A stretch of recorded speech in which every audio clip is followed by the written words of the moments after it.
अब मैं आप लोगों को स्प्लिटिंग मिडिल टर्म मेथड बताऊंगा फैक्टराइजेशन के लिए, क्योंकि बहुत ही इंपॉर्टेंट है, वो हमेशा काम आता है। मिडिल टर्म ये है, इसको स्प्लिट करना है, तो स्प्लिटिंग मिडिल टर्म मेथड बोलते हैं इसको। सपोज करो कि एक क्वाड्रेटिक इक्वेशन, ये क्वाड्रेटिक इक्वेशन है, जब पहले ही बता दिया था मैंने, इसका स्टैंडर्ड फॉर्म होता है ax plus bx plus c।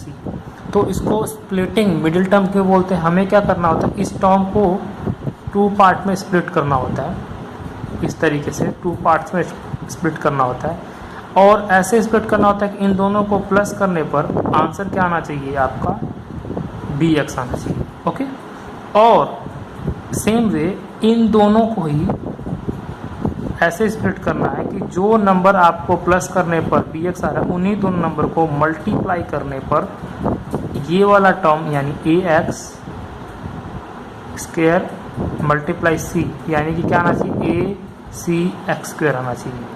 ठीक है, यानी कि इसको ऐसे स्प्लिट करना है कि दो टर्म में, कि दोनों को प्लस करने पर ये और मल्टीप्लाई करने पर ये, यानी कि एक ही नंबर होगा जिनको प्लस करने पर bx आना चाहिए और मल्टीप्लाई करने पर a c x स्क्वायर आना चाहिए। ओके, इस तरीके से इसको ब्रेक करना है। ब्रेक कैसे करते हैं, अब यहाँ पे देखो एग्जांपल है, आपको समझ में आएगा। ये मेरे पास एग्जांपल है, ये आपका मिडिल टर्म है, इसको ऐसे ब्रेक करना है आपको। पहले मैं आपको समझा रहा हूँ, फिर आपको करना कैसे वो बताऊँगा। ऐसे ब्रेक करना है, 2 टर्म्स लिखने हैं जिनको प्लस करने पर -7x आए।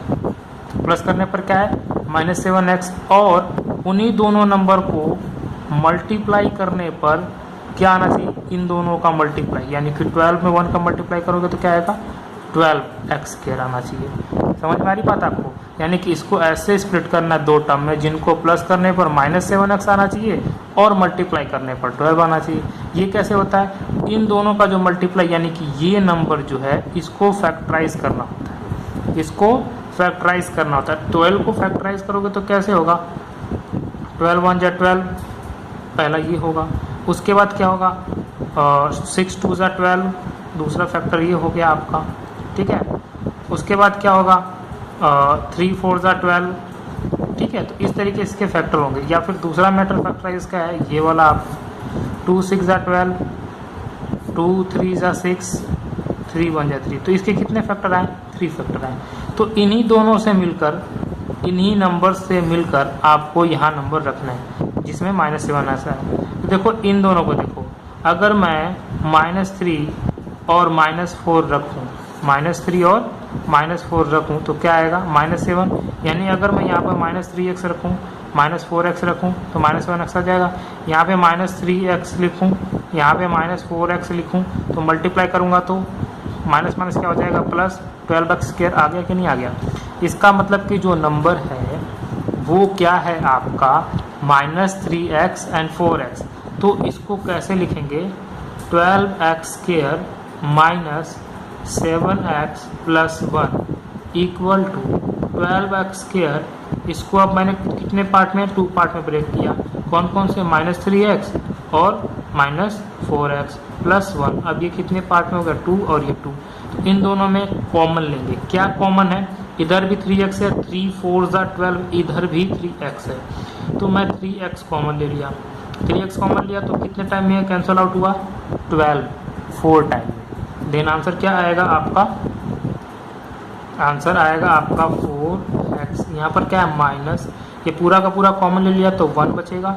ओके, ठीक है, और जब ये 1 बचेगा, अब यहाँ पे देखो, अगर ये माइनस में आता है, कभी भी फर्स्ट टर्म माइनस में आता है तो इन दोनों में कुछ नहीं कॉमन है, तो -1 कॉमन ले लेंगे।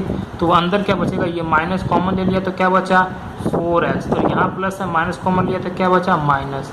अब देखो ये टर्म और ये टर्म दोनों के दोनों सेम है, सो इनको कॉमन लेंगे। तो 4x - 1 कॉमन लिया तो क्या बचा, 3x - 1। ओके, तो ये आपका फैक्टर है। तो हम कैसे लिख सकते हैं कि 12x square -7x plus 1 equal to 4x - 1 3x - 1। This is a factor of this polynomial px। तो ये फैक्टराइज करना है। अब मैं इसको वापस समझा रहा हूँ, इस पूरे के पूरे क्वेश्चन को वापस समझा रहा हूँ, ध्यान से सुनो। जब भी कभी आपको क्वाड्रेटिक इक्वेशन दिया होगा, जब भी कभी आपको क्वाड्रेटिक इक्वेशन गिवन होगा, तो आपको उसके मिडल टर्म को स्प्लिट करना है, और स्प्लिट ऐसे करना है कि इन दोनों नंबर को प्लस करने पर ये नंबर यानी -7x आए, और माइनस और दोनों को मल्टीप्लाई करने पर इन दोनों का प्रोडक्ट यानी कि फर्स्ट टर्म और लास्ट टर्म का प्रोडक्ट आए। ऐसे करना है। अब वो नंबर कहाँ से ढूंढेंगे कि किस नंबर का हम रखें कि ये प्लस करने पर आए, वो हम उसको इस तरीके से फैक्टराइज कर सकते हैं या इस तरीके से फैक्टराइज करेंगे। तो फैक्टराइज करने के बाद हमें दो नंबर्स मिल जाते हैं, जैसे कि 6 और 2 प्लस करेंगे तो क्या आएगा 8 कैंसर, 12 और 1 प्लस करेंगे तो क्या आएगा 13 कैंसर, 3 एंड 4 प्लस करेंगे तो क्या आएगा 7, तो हमें मिल जाएगा। इसी तरीके से आपको क्वेश्चंस को करने हैं, जो कि बहुत ही सिंपल है। एक क्वेश्चन मैं आपको कराता हूँ और, ठीक है, तो शायद आपको समझ में आ जाए। जैसे कि ये देखो, एक क्वेश्चन मैं और कराता हूँ। क्वेश्चन है 6x² प्लस 17x प्लस 15, ठीक है, ये आपके पास क्वेश्चन है।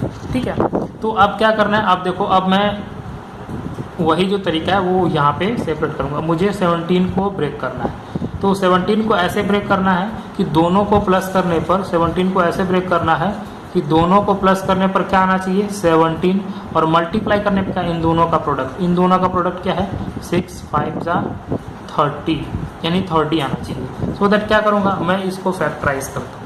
ठीक है, 30 को क्या करूँगा फैक्टराइज, 30 को फैक्टराइज करूँगा।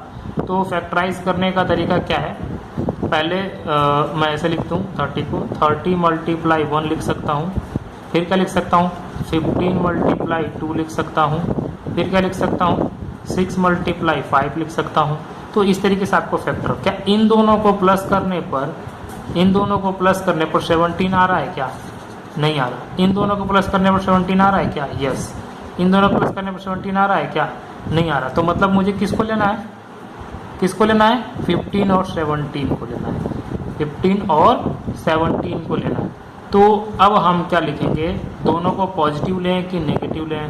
यहाँ पर क्या है प्लस का साइन है, दैट मीन्स दोनों को दोनों क्या लिखना है पॉजिटिव लेना। तो ये देखो, ये सेम लिखेंगे 6x² plus 15x plus 2x plus 5।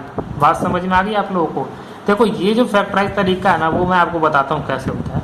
जैसे 30 को फैक्टराइज करना है, ठीक है, 30 को फैक्टराइज करना है, तो आप इसको ऐसे भी लिख सकते हो। पहले 1 के टेबल में आता है, यस, एक फैक्टराइज, फिर 2 के टेबल में आता है, हाँ, कितने बार में 15 बार में, फिर 3 के टेबल में आता है 30, यस, कितनी बार में 10 बार में, फिर 4 के टेबल में आता है 9, 5 के टेबल में आता है, हाँ, कितनी बार में 6 बार में, फिर 6 के टेबल में आता है, लिख दिया मैंने। तो यानी कि इसके कितने टोटल फैक्टर होंगे 4 होंगे। इस तरीके से फैक्टराइज करना है आपको, और इनमें से देखना है किनको प्लस करने पर 17 आता है। तो इन दोनों को प्लस करने पर 17 नहीं आता, इन दोनों को करने पर आता है, इन दोनों करने पर नहीं आता, इन दोनों करने पर नहीं आता। यानी कि कोई एक ऐसा आएगा जिनको प्लस करने पर 17 आएगा, हमें वही दोनों नंबर्स लेने हैं। यानी कि यहाँ पे एक 2 आएगा, एक 15 आएगा। देखो, प्लस करने पर 17 आ रहा है ना, तो उन्हीं दोनों को x के साथ लिखना है। ध्यान रहे, अगर बीच में प्लस है तो आपको दोनों को पॉजिटिव लेना, एक प्लस एक माइनस है तो ग्रेटर वाले को, अगर ग्रेटर वाला माइनस है तो ग्रेटर वाले को माइनस लेंगे और स्मॉलर वाले को पॉजिटिव लेंगे। अब इन दोनों को देखो क्या कॉमन है, देखो इसमें भी 3 है, इसमें भी 3, क्योंकि 3 2 जा 6, 3 5 जा 15, इसमें भी x है, इसमें भी x है। सो दैट हम इसमें से कॉमन लेंगे 3 और x, तो ये कितनी बार में जाएगा 2 टाइम में, 3 2 जा 6 और x, प्लस बीच में आके 3 5 जा 15, x तो कॉमन ले लिया, प्लस यहाँ पर माइनस नहीं है तो माइनस नहीं लेंगे, अगर प्लस है तो प्लस। अब क्या कॉमन है, कुछ नहीं, तो 1 कॉमन लिया मैंने, 2x प्लस 5।